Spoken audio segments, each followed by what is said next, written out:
우리 사도행전 28장 16절 그리고 30절 31절 말씀 오늘 중심 말씀으로 보도록 하겠습니다. 사도행전 28장 16절 그리고 30절 31절 우리 한 목소리로 합독하겠습니다. 시작.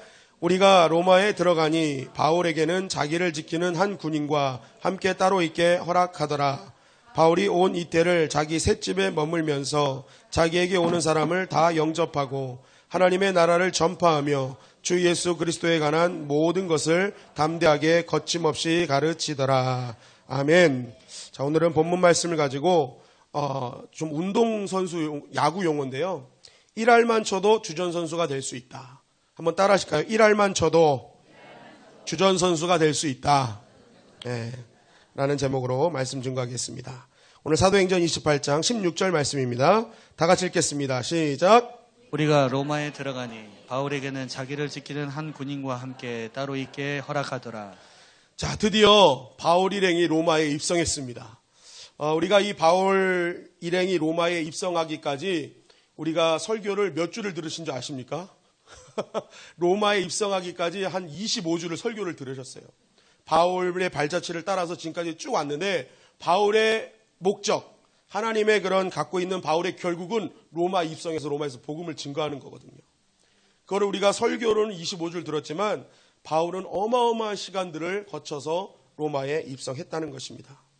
결국 어떤 일이 많은 일들이 있었지만 바울은 결국 하나님의 비전, 하나님의 뜻을 이루는 그 목적지까지 도달하는 인생을 살게 되었다는 것입니다. 여러분, 로마로 향하는 동안 바울은 수많은 위협 속에서 살았습니다. 어떨 때는 자기와 사랑하는 사람과 관계가 끊어지기도 했고, 어떨 때는 자기의 동족들, 유대인들의 오해를 받아서 목숨의 위협까지 그렇게 고통당하는 그러한 순간들도 있었다는 것입니다. 그럼에도 불구하고 그가 끝까지 선교를 포기하지 않았던 이유, 로마를 포기하지 않았던 가장 큰 이유는 주님께서 부르신 목적이 있었기 때문에 그래요. 주님의 부르심이 있었기 때문에 사도 바울은 끝까지 그러한 고통을 참아냈다는 것입니다.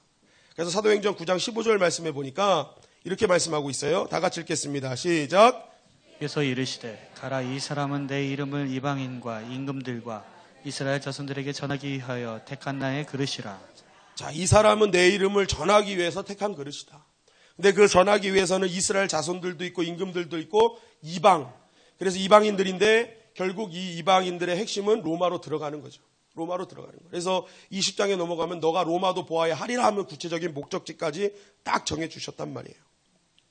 결국 주님이 원하시고 부르심의 끝자락까지 들어갔다는 것이죠.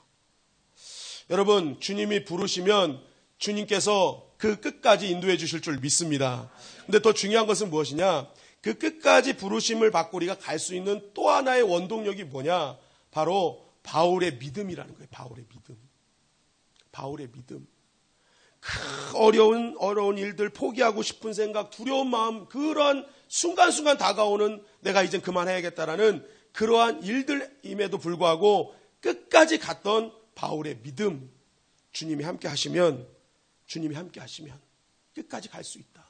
아무리 어려워도, 아무리 힘들어도 주님이 불렀으니 주님이 책임지시겠다는 믿음이 있었던 것입니다. 여러분 따라할게요. 신앙은 짝이 맞아야 된다.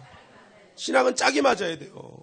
하나님이 아무리 부르셔도 내가 여기서 믿음으로 화답하지 않으면 이루어질 수 없는 거예요. 여러분들이 하나님의 부르심이 있습니까? 그러면 여러분들이 해야 될 것은 믿음으로 짝을 맞추시기를 간절히 바랍니다. 주님께서 약속하셨으니 내가 믿음으로만 화답하면 이루어 주실 줄 믿습니다. 이것이 짝이 맞을 때 비로소 우리는 하나님의 결국을 이룰 수 있는 것입니다. 여러분 조금만 견뎌내십시오. 여러분 하나님의 약속의 결과를 보게 될 줄 믿습니다. 사도행전 28장 17절 23절 말씀입니다. 한 절씩 교독하시겠습니다. 사흘 후에 바울이 유대인 중 높은 사람들을 청하여 그들이 모인 후에 이르되 여러분 형제들아, 내가 이스라엘 백성이나 우리 조상의 관습을 배척한 일이 없는데 예루살렘에서 로마인의 손에 제수로 내준 바 되었으니 그들이 날짜를 정하고 그가 유숙하는 집에 많이 오니 바울이 아침부터 저녁까지 강론하여 하나님의 나라를 증언하고 모세의 율법과 선지자의 말을 가지고 예수에 대하여 권하더라. 자, 이 말씀을 보면 바울이 로마에 입성한 후 3일째, 사흘 3일째 되는 날부터 유대인 중에 높은 사람들을 청했습니다. 청해가지고 이제 자신의 그동안 있었던 이야기들을 쭉 합니다. 쭉 하면서 이제 그동안에 있었던 자신의 일과 복음을 계속 전하기 시작해요. 그랬더니 23절에 어떤 일들이 벌어집니까? 그들이 날짜를 정하고 그가 유숙하는 집에 많이 오니, 이 바울의 소문이 어마어마하게 나기 시작한 겁니다. 바울의 강론, 바울의 이러한 복음이 막 소문이 나니까 이제는 날짜를 정해서 만나야 될 정도로 문전성시를 이루게 된 것입니다. 이야, 이 바울이 대단하다. 이 바울의 상황 그거 다 이겨내고 이렇게 복음을 증거하는데 그 복음 안에 있는 예수라는 분이 어마어마한 분이야 하면서 이제 깨닫게 된 것입니다. 그래서 막 사람들이 바울한테 좀 한 번이라도 듣기 위해서 이제 날짜를 정하고 막 이게 찾아온 거예요. 그럴 때 이제 바울은 찾아오는 사람들에게 꼭 전했던 것은 하나님의 나라와 예수에 대하여 권하기 시작했다는 것입니다. 그런데 여기서 우리가 궁금증을 갖게 됩니다. 어떻게 죄수가 이렇게 마음대로 사람들을 만나서 복음을 증거할 수 있냐는 거예요. 그렇지 않습니까? 여러분, 이거 퀘스천 아닙니까? 죄수로 지금 들어갔는데 어떻게 지금 바울이 이렇게 자유롭게 사람들을 만나고 복음을 증거할 수 있느냐?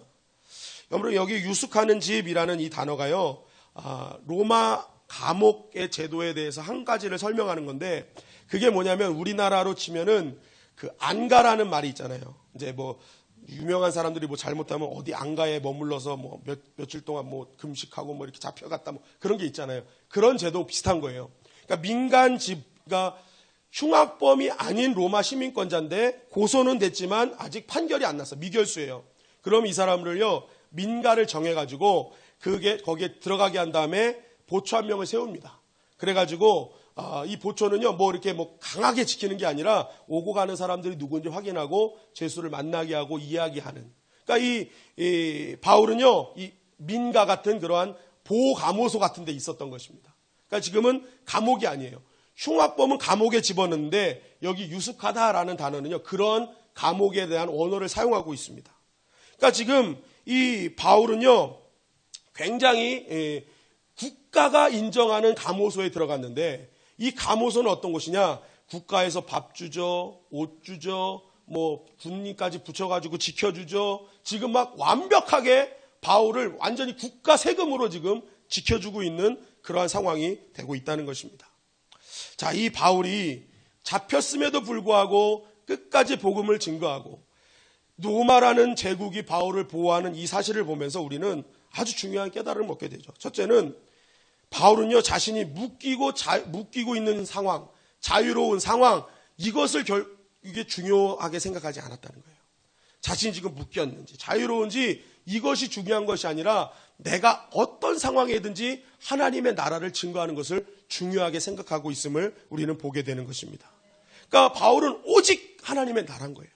내가 묶였어도 하나님의 나라, 풀렸어도 하나님의 나라. 그러니까 내가 지금 어떻게 사는 형편이나 문제는 이건 개의치 않아요. 내 안에 하나님의 나라가 살아있느냐 안 살아있느냐 그것이 중요한 거예요. 그게 바울의 모습이라는 것이죠. 여러분, 하나님이 보시는 것은 내 형편의 모습을 보고 계시는 것이 아니라는 거예요. 하나님이 지금 무엇을 보고 있어요? 내 안에 있는 하나님의 나라를 보고 계시는 줄 믿습니다. 여러분, 그거 아셔야 되는 거예요. 여러분 보세요. 이 바울이 하나님의 나라를 품고 가니까 바울을 어떻게 지키세요? 말도 안 되는 방법으로 지금 지키시잖아요.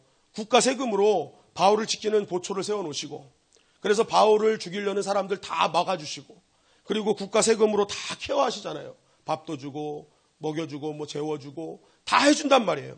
하나님의 나라가 있는 사람은요, 하나님이 책임져 주시는 줄 믿습니다. 오늘 그것을 우리에게 말씀해 주시는 거예요. 여러분, 하나님의 마음을 품고 사는 자, 내가 하나님의 나라를 위해 살겠다 결단하는 자는 하나님이 반드시 책임져 주실 줄 믿습니다. 지금 내 상황이 이거 하나님께서 주신 것이야 라고 믿으면요, 그 상황을 바꿔주시는 분도 하나님이시라는 거예요. 여러분, 다니엘서 3장 23절 25절 말씀을 보실까요? 우리 다 같이 읽겠습니다. 다니엘서 3장 23절 25절 다 같이 읽겠습니다. 시작. 이 세 사람 사드락과 메삭과 아벳느고는 결박된 채 맹렬히 타는 불못불 가운데 떨어졌더라. 왕이 또 말하여 이르되 내가 보니 결박하지 아니한 네 사람이 불 가운데로 다니는데 상하지도 아니하였고 그 넷째의 모양은 신들의 아들과 같도다 하고. 자, 사드락 메삭 아벳느고는요, 하나님을 섬기지 마라. 그리고 그 왕을 섬겨야 된다는 그 말에 어겼으니까 풀무불에 들어가게 된 거예요. 왕의 명령을 어겼어요. 그런데 이 사드락 메삭 아벳느고가 들어갈 때 어떻게 들어갔어요? 결박한 채 들어갔어요. 결박한 채 들어갔는데 25절에 보니까 왕이 또 말하여 이르되 내가 보니 결박되지 아니한 네 사람이 불 가운데로 다니더라. 여러분, 풀무불을 집어넣기 위해서 갔던 주변 사람들이 다 탔거든요. 그러면 이 사드락 메삭 아벳느고 들어가면 이들 타야 되잖아요. 그런데 이들을 태운 건 뭐만 태웠어요? 그들을 결박한 줄만 태웠어요. 여러분, 이것이 전해주는 메시지는 아주 중요한 것입니다. 무엇입니까? 하나님 나라를 위해 살아가는 사람들은요, 때로는 이 고난도 하나님이 주신 것임을 믿고 가면요, 하나님이 그 고난을 사용해서 결박까지 풀어주신다는 거예요. 다 풀어주신 거예요, 하나님께서. 보세요, 이들은 살잖아요. 그러나 그들을 묶고 있는 결박은 다 풀렸어요. 여러분들을 묶고 있는 결박, 하나님 나라 품으면 하나님께서 다 풀어주실 줄 믿습니다. 하나님이 그렇게 해결해 주시는 거예요. 성경은 오늘 그걸 우리에게 정확하게 말씀하고 있는 것이죠. 여러분, 내가 병이 들었습니다. 그렇다면 이 병을 왜 이런 병을 주셨습니까? 라고 하는 것이 아니라 하나님, 이 병이 하나님의 섭리인 줄 믿습니다. 라고 하나님의 섭리를 믿으면 하나님이 그 병 하나님께서 고쳐주실 줄 믿습니다. 하나님이 주신 거니까 하나님이 해결해 주시는 거예요. 내가 재정적으로 어렵습니까? 그래, 재정적으로 어려운 지금 이 시기 하나님께서 나에게 주신 섭리임을 믿어요. 그러면 하나님께서 때가 되면 재정을 열어주실 줄 믿습니다. 하나님이 하신 걸 믿는데 하나님이 해결해 주시죠. 그런데 왜 이런 일이 벌어졌느냐, 이것을 한탄하고 염려하고 걱정하는 인생이 어떻게 하나님이 역사하시겠어요?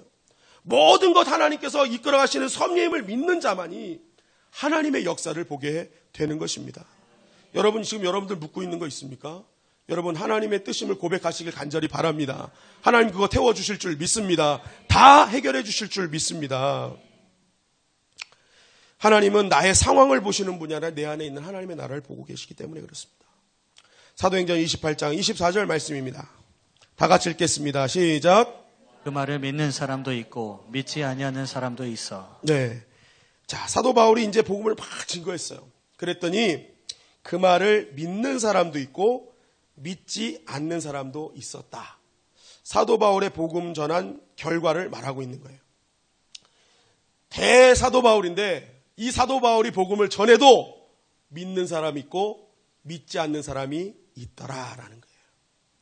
여러분, 우리가 바울 정도의 사람이라면 바울이 예수 한 번만 해도 다 막 무릎 꿇고 회개하고 막 참여하고 통곡할 것 같잖아요. 그런데요, 이러한 바울이 복음을 전해도요, 듣는 사람이 있고 안 듣는 사람이 있었다는 것입니다. 여러분, 우리 교회가 이제 화요일부터 전도를 나갔잖아요. 제가 이 말씀을 준비하면서 굉장히 은혜 받았어요. 듣는 사람도 있고 안 듣는 사람도 있구나. 여러분, 우리는 전도에 대한 막연한 두려움을 갖고 있습니다. 또 어떤 분들은 전도하면 반드시 성공해야 된다는 압박감도 가지고 우리가 전도를 나갈 때가 있어요. 그러다 보니까 전도를 자꾸만 기피하게 되고 전도를 어려워하는 일들이 너무나 많다는 것입니다. 그런데 오늘 말씀해 보니까요, 전도는요 반드시 성공하지 않는다는 거예요. 아무리 복음을 막 전해도요, 듣는 사람이 있고 안 듣는 사람이 있다는 것입니다. 여러분, 프로야구 선수 중에 좀 잘 친다는 사람들의 그 타석에 들어가지고 공을 쳤을 때 성공률이 몇 프로인지 아십니까? 대부분 3할 때 언저리입니다. 잘 친다는 사람들이. 우리나라 야구가 이제 40년을 향해, 프로야구가 40년을 향해 가는데요, 40년 동안 4할을 친 사람이 딱 한 명밖에 없습니다. 4할을 친 사람이. 대부분 3할 언저리예요. 3할 언저리. 3할 오픈 정도 치면 잘 쳤다. 그리고 3할 치면 그냥 괜찮은 수준이야. 3할 밑으로 가면 그냥 중간 수준이야라고 이렇게 생각을 해요. 그러니까 3할만 치면 대부분 잘 쳤다. 이 3할이 10개 중에 3개 치는 거거든요. 10개 중에 3개. 그러니까 야구에서는요, 10개 중에 3개 치면 잘했다라고 한단 말이에요. 근데 여러분 거꾸로 보세요. 그 사람은 10개 중에 3개 성공했다면 몇 개 실패한 거예요? 7개 실패한 거예요. 여러분, 세상의 기준으로 보면 이 사람은 실패자입니까? 실패자입니까? 실패자예요, 실패자. 아니, 10개 해가지고 3개 남긴 사람이 무슨 성공자입니까? 그런데 여러분, 야구 기준으로 보니까요, 3할만 쳐도 성공한 거예요. 3할만 쳐도 잘 됐대요. 여러분, 이것이 전도의 세계로 오면 어떻게 되는지 아십니까? 누가복음 15장 7절을 보십시오. 세 번역으로 보겠습니다. 다 같이 읽겠습니다. 시작. 내가 너에게 말한다. 이와 같이 하늘에서는 회개할 필요가 없는 의인 99보다 회개하는 죄인 한 사람을 두고 더 기뻐할 것이다. 네. 이 말을 쉽게 얘기하면 그래요. 10명 중에 9명 실패했어. 그런데 1명 왔어. 그러면 이게 천국에서 잔치가 벌어진대요. 하나님 너무 기뻐하신대요. 너 잘했어. 성공했어. 그러신다는 거예요. 10개 중에 하나 치면 몇 프로예요? 10%예요. 10%. 그러면 몇 알이에요? 1알이에요. 1알. 여러분, 1알이 세상적인 기준으로 보면 실패자입니까? 실패자입니까? 실패자예요. 어떻게 10개를 했는데 1개 남깁니까? 이건 완전 실패자잖아요. 그런데요, 성경에 딱 돌아가니까 아니라는 거예요. 야, 9개 실패해도 괜찮아. 너 하나? 나 너무 기뻐. 여러분, 하나님 나라는요, 1알만 쳐도 주전선수인 거예요. 그런데 만약에 3알을 치면 어떤 선수일까요? 그냥 MVP예요, MVP. 어마어마한 능력의 사람인 거예요. 한 명만 돌아와도 난 그거 너무 기쁘거든. 그러시는 거예요. 여러분, 그렇기 때문에 전도는요, 9번의 실패를 당연하게 여기고 나가는 것입니다. 아, 실패가 더 많구나. 내가 꼭 성공하지 않아도 되는구나. 나가서 1명, 1알만 쳐도 하나님 기뻐하시는구나. 이 믿음 갖고 나가는 것입니다. 여러분, 그럴 때 하나님이 기뻐하시는 줄 믿습니다. 그리고 그 1명, 전도한 그 1명 때문에 하늘에서 천국잔치가 벌어지게 되는 것입니다. 여러분, 또한 오늘 이 당대의 최고의 학식을 갖고 언행일치의 삶을 살고 충만한 영성을 갖고 있었던, 완벽한 삼박자를 갖추고 있었던 사도 바울이 아무리 얘기를 해도 사람들이 화답하지 않았다. 오늘 26절, 27절 말씀을 보십시오. 26절, 27절 다 같이 읽겠습니다. 시작. 일러스되 이 백성에게 가서 말하기를 너희가 듣기는 들어도 도무지 깨닫지 못하며 보기는 보아도 도무지 알지 못하는도다. 이 백성들의 마음이 우둔하여져서 그 귀로는 둔하게 듣고 그 눈은 감았으니 이는 눈으로 보고 귀로 듣고 마음으로 깨달아 돌아오면 내가 고쳐줄까 함이라 하였으니. 자, 이렇게 사도 바울이 그렇게 충만한 영성과 학식을 가지고 그렇게 증거했는데도 이들이 돌아오질 않아요.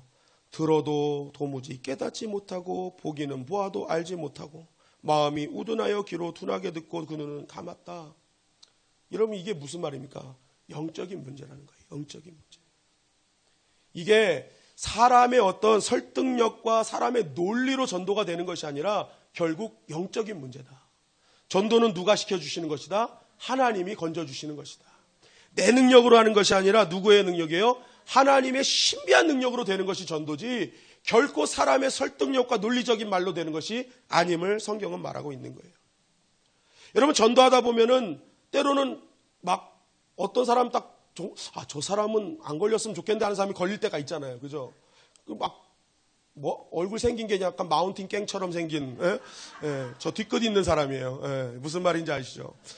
마운틴 깽 같이 생긴 사람이, 싫은데 걸린 거예요.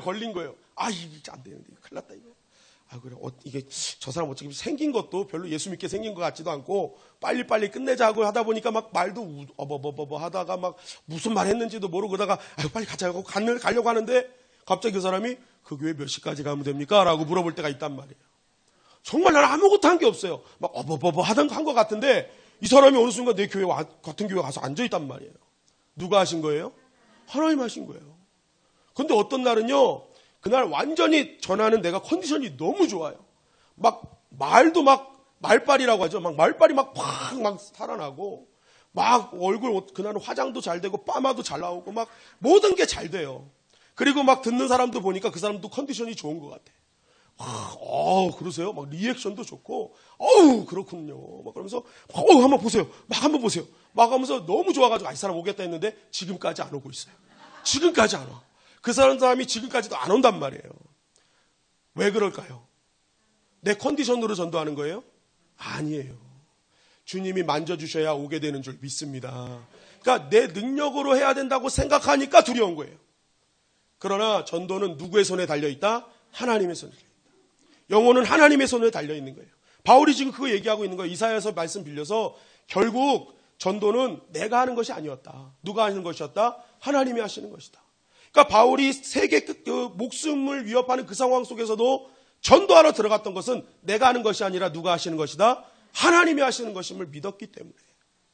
그렇기 때문에 목숨 건 그런 선교 현장에 들어갈 수 있음을 성경은 말하고 있는 것입니다. 사도행전 28장 30절 31절 말씀입니다. 다 같이 읽겠습니다. 시작. 바울이 온 이틀을 자기 셋집에 머물면서 자기에게 오는 사람을 다 영접하고 하나님의 나라를 전파하며 주 예수 그리스도에 관한 모든 것을 담대하게 거침없이 가르치더라. 자, 바울이 온 이태를 자기 셋집에 머물렀다. 여기서 이태는 2년을 말하는 것입니다. 2년 동안. 2년 동안 자기 셋집에 머물면서 오는 사람들에게 하나님의 나라를 전파하고 예수 그리스도의 모든 것을 담대하게 거침없이 가르치더라 하면서 사도행전은 마무리가 되어집니다. 여러분, 이 사도행전의 이 마무리를 보면서 우리는 두 가지를 눈여겨볼 필요가 있습니다.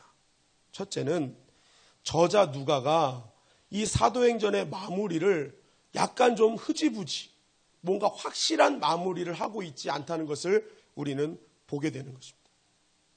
보통 작가라면 어떡합니까? 내 작품이 마지막 마무리만큼은 화려하게 또 아주 감성적으로 싹 마무리하면서 독자들로 하여금 어떻게 해요? 감동을 받게 하고 독자들로 하여금 마음에 울림이 있게 하는 그런 것을 꿈꾸는 것이 대부분 책을 쓰는 작가의 마음입니다. 그럼에도 불구하고 오늘 누가는요 그렇게 마무리하지 않고 뭔가 어정쩡하게 마무리하고 있어요. 여러분 적어도 누가는요 두 가지 정도는 확실히 마무리 주었어야 됩니다. 첫째는 바울이 로마 가서 재판을 어떻게 받았는지는 좀 알려주었어야 돼요. 사도행전 21장부터 시작되는 내용 중에 다 재판이에요. 너 로마 가서 재판 받아야 돼. 다 재판 내용이거든요. 그러면 적어도 로마에 도착했어. 그 다음에 자 바울이 이제 로마 황제 재판소에 가서 어떻게 재판을 받고 어떻게 결정이 났어 하는 그 정도. 아니면 실제적으로 재판을 받지 않았다고 합니다. 기소를 당하지 않아서 그냥 풀려났다고 했는데 그 정도를 바울은 왔는데 결국 하나님의 은혜로 재판받지 않아서 풀려났어 라는 정도는 좀 가르쳐줄 수 있어야 되는데 그런 마무리를 우리에게 보여주고 있지 않다는 거예요. 그리고 둘째는 무엇입니까? 로마 복음화에 대한 이야기죠. 하나님께서 바울을 어떻게 들어서서 로마를 변화시켰는지 그 바울의 그런 놀라운 복음의 역사가 어떤 것이었는지를 좀 마무리해서 써주면 좋겠는데 그러한 것조차도 마무리시켜주고 있지 않다는 거예요. 오히려 우리에게 보내는 건 뭐예요? 셋집에서 마무리했다. 그래도 좀 전셋집이라고 좀 해주죠. 어? 그렇게 위대한 사도 바울이 어디서 마무리했어요? 셋집에서. 자기 집이라도 좀 주시지. 그러면 우리 전도자들이 힘을 낼 거 아닙니까? 아 그래도 마무리에는 전셋집에서 마무리하네. 그죠? 우리 집에서 마무리하네. 할 수 있는데 그 마무리가 뭐예요? 자기 셋집. 참 보는 사람은 힘 빠지는 일이에요. 이런 마무리로 지금 누가는 하고 있다는 것입니다. 여러분 그렇다면 왜 누가는 이렇게 마무리하고 있을까요? 누가의 그 의도는 무엇일까? 그럼 첫째는요. 우리 마무리가 이럴 수 있다는 것입니다. 여러분 우리 인생의 마무리는요. 그렇게 깔끔하게 딱 떨어지는 마무리가 되지 않을 수 있다는 거예요. 여러분 우리가 살면서 원하는 거 다 이루고 삽니까? 여러분 그렇다면 장례식장 가면은 모두 기쁘고 행복해야 돼요. 그런데요 임종 예배를 드리고 장례 예배를 드리면요 그렇게 허탄해요. 힘들어요. 그것 좀 이루고 그나마 그것 좀 하고 갈 걸. 다 후회와 탄식뿐이란 말이에요. 모든 사람들의 인생을 가만히 보면 완벽하게 마무리하고 가는 인생이 그렇게 많지 않다. 여러분 믿음도 마찬가지입니다. 여러분 믿음으로 살다가 순교하는 인생 그러한 분들을 우리는 누구라 그래요? 순교자라고 합니다. 순교자. 대부분 선교사님들이 순교를 많이 하는데요. 여러분 순교자들의 인생을 한번 가만히 보십시오. 순교자들의 인생을 가만히 보면요. 대부분 가정도 제대로 이루지 못한 사람들이 많이 있습니다. 그리고 교회도 제대로 이루지 못한 사람이 허다하다는 거예요. 한 거 있으면 그냥 예수님 온전히 믿다가 그냥 예수님이 오라 하시니까 간 사람들이에요. 이 땅에 제대로 이루어진 거 하나도 없는 사람들이 대부분 순교자들입니다. 여러분, 만약 인생을 깔끔하게 마무리하고 가는 사람들이 순교자라고 한다면, 그것이 참 믿음이라고 한다면 순교자는요, 참 믿음의 사람이 아닌 것이죠. 적어도 순교자는 완벽하게 마무리하고 가야 돼. 이런 기준이 있으면요, 지금까지 순교한 모든 사람들은요, 참 믿음의 사람이 아니라는 것입니다. 그러나 우리는 믿음대로 살아간 순교자들, 인생의 큰 뜻을 이루지 못했지만 끝까지 하나님을 의지했던 그 순교자들을 향해서 애도하고 존경합니다. 그리고 그러한 삶을 우리도 살게 해달라는 기도까지도 하게 되는 것이죠. 왜 그렇습니까? 그들은 비록 마무리되는 인생은 아니었지만 끝까지 주님께 충성한 방향이 있었기 때문에 그렇습니다. 여러분, 그렇게 볼 때 순교의 중심은요, 어떤 성취의 문제가 아니라 방향의 문제라는 거예요. 순교자는요, 무엇을 성취해서 인정받는 게 아니라 끝까지 간 그 방향 때문에 인정받는 거예요. 마무리해서 인정받는 게 아니라 어떤 순간에도 그 방향성 잃지 않는 그 모습 때문에 순교자는 순교자로 인정을 받는 것입니다. 여러분, 우리가 아무리 많은 것을 성취했다 하더라도 그 방향이 잘못되면요, 인정받을 수 없는 거예요. 그러나 지금 깔끔하게 제대로 마무리되지 않았다 할지라도 내가 어떤 순간에도 내 방향성을 잃지 않고 걸어갔다면 하나님이 인정해 주시는 줄 믿습니다. 그리고 이 땅의 많은 자들이요, 그 사람의 인생을 본받기를 힘쓴다는 것입니다. 나의 방향이 오직 살아계신 하나님을 향해 나아갔다면 하나님이 그 인생을 인정하는 믿음의 참 인생으로 만들어 주신다는 것입니다. 여러분, 누가는 바로 이것을 이야기하고 싶었던 거예요. 비록 바울은 화려한 인생으로 마무리하지 않았어요. 그가 원하는 대로 마무리되지 않았어요. 그러나 그의 방향은 오직 주님밖에 없었다. 끝까지 하나님만 바라봤다는 것을 우리에게 밝히고 있는 것입니다. 결국 신앙은 마무리를 보여주는 것이 중요한 것이 아니라 부족하더라도, 내가 오늘 연약하더라도 끝까지 주님의 방향 잃지 않겠다는 것을 보여주는 것이 이 시대를 살아가는 참 신앙의 모습이라는 것입니다. 여러분, 오늘 이 말씀을 볼 때 우리는 한 가지 결단을 촉구하게 되죠.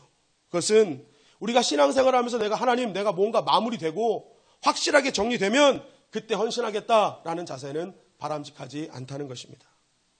지금 조금 연약해도, 지저분하고 부족해도 주님이 부르시면 그 부르심에 따라가는 믿음이 있어야 될 줄 믿습니다. 여러분, 믿음은요, 준비돼서 가는 것이 아니라 부르시면 가는 거예요. 그래서 노래도 준비되어 가는 인생 이렇게 되지 않잖아요. 부름받아 나서니 몸 하잖아요. 그죠? 언제 성경 찬송에서 준비되면 가라고 하십니까? 부르면 오라 그러시지. 부르면 와라, 부르면 와라. 너 준비돼서 쓰는 거 아니다. 내가 불어서 순종하면 내가 그거 쓰겠다라는 거예요.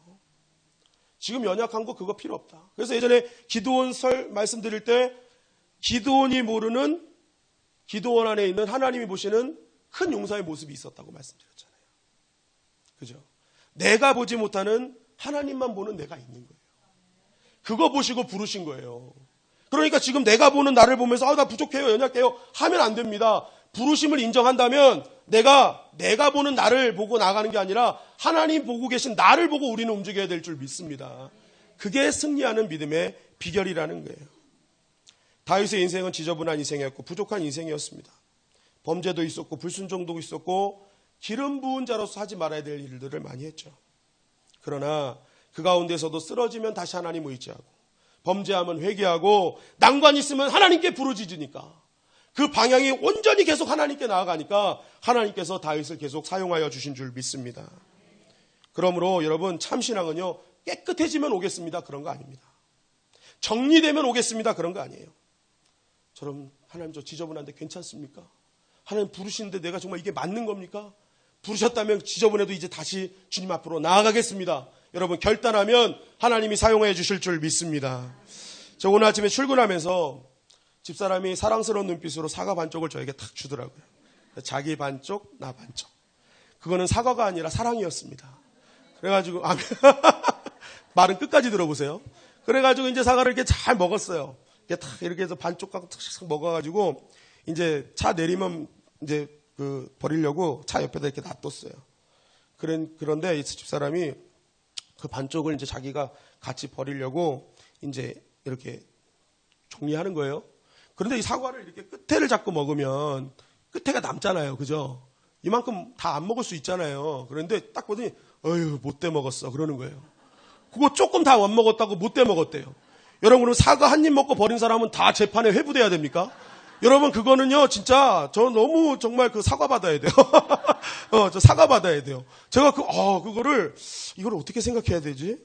이거 사과 이거 조금 못 먹은 거 이거 내가 정말 잘못한 건가? 혼자서 이렇게 생각을 했어요. 여러분 저는요 사과도 완벽하게 못 먹는 자예요. 여러분 저는 그렇게 연약한 사람입니다.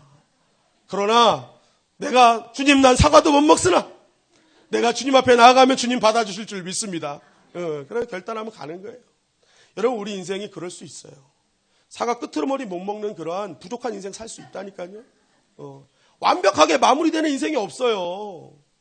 그럼에도 불구하고 내가 정말 부족하고 정말 완벽하게 뭘 할 수 없지만 오늘 내가 하나님의 부르심을 인정하고 그 앞에 겸손하게 엎드리고 하나님의 부르심에 합당하게 살아간다면 방향대로 나아간다면 하나님이 인정하시고 써주시는 이 시대의 사도 바울이 되어야 줄 믿습니다.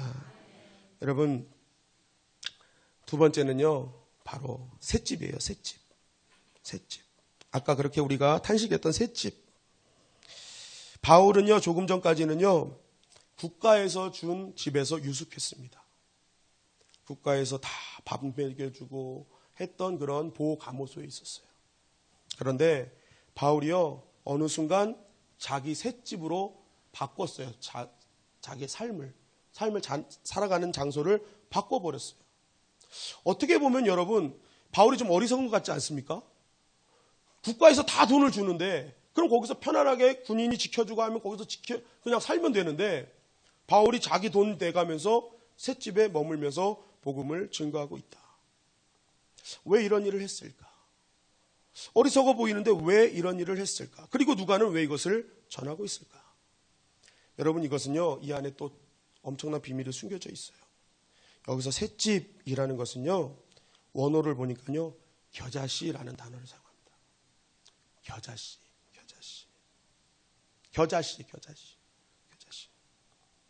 결국 누가가 말하고 싶은 것은 이것입니다.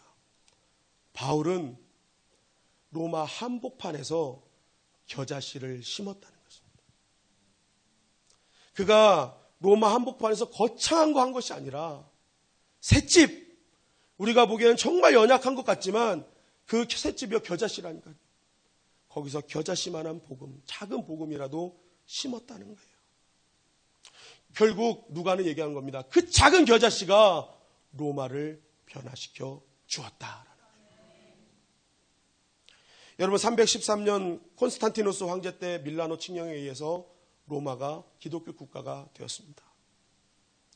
여러분 이 313년만 생각하면 우리가 이야 로마가 복음화됐어, 이야 바울의 능력이 대단해 라고 생각할 수 있지만 이것이 진행될 까지 한 300년간의 역사를 한번 생각해 보세요.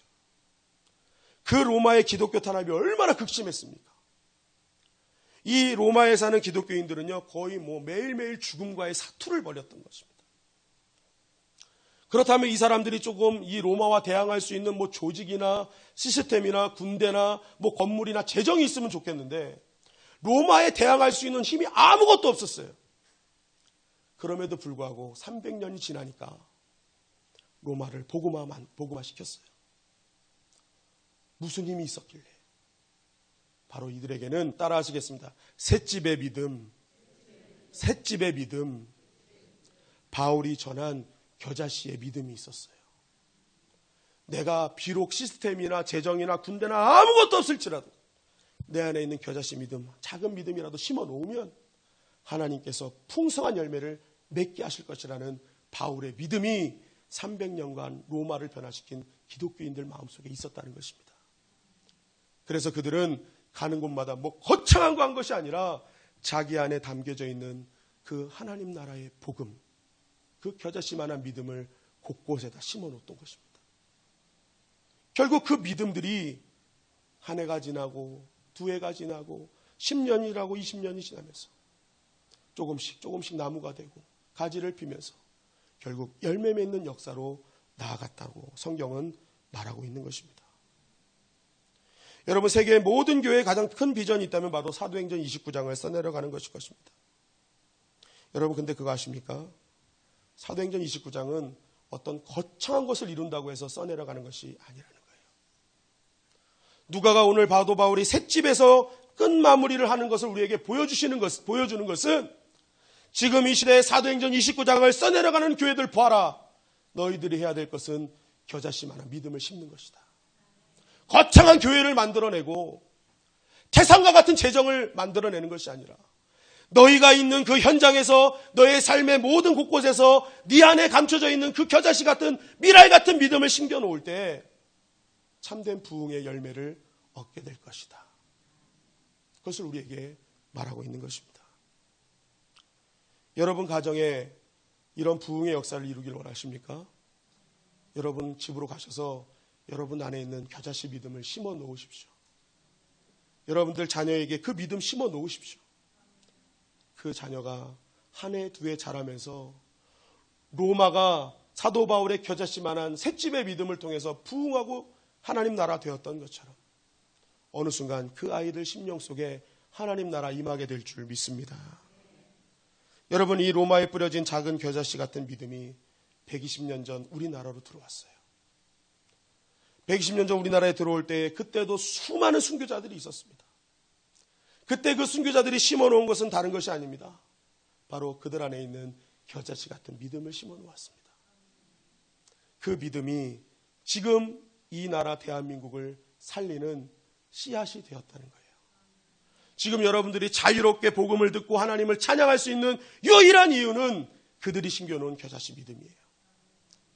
여러분, 우리도 겨자씨 믿음을 이제부터 더욱더 심기를 원합니다.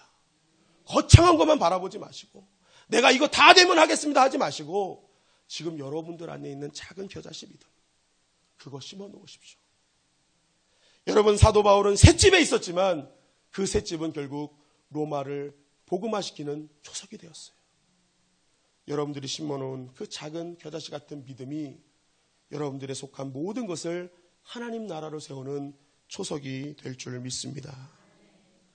여러분, 말씀을 믿고 믿음으로 인내하십시오.